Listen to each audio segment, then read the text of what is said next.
So for me, it was actually the consciousness work and my interest in that domain that drew me to science initially. It's not so much I was working within the realm of science, and then I began to wonder about consciousness. My initial interest as a young man actually were this realm of consciousness. I didn't call it that then. It was more interest in the spiritual nature of man and our capacities as people in terms of wellness and who are we really meant to be and what can we express. And that was from some early experiences with meditation.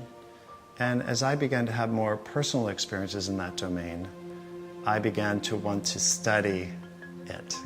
And that drew me then to science. And particularly early on, I was interested in understanding what are the physiological effects of a lot of these practices of meditation and yoga. How do these practices influence our well-being and our wellness?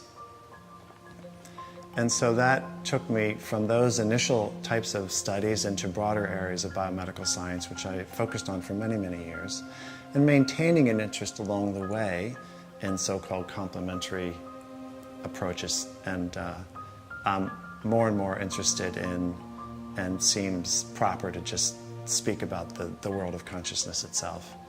If we can reliably measure the connections between consciousness, between the biofield and our health, and that to me is a game changer in science, and it's a game changer in medicine. And that's for a couple of reasons. One, the biofield isn't believed to exist for the most part. So if we, number one, can measure it and show that it exists in a valid and reliable way, that's a frontier that's been advanced radically so. Once we know it exists, then we begin to explore it and measure it, perturb it, much as we approach other aspects in science, to understand how it works and its relationship to this physical body that we know now. It's not that as if the biofield is something separate from our physical body. It's one expression of it that we just can't see right now.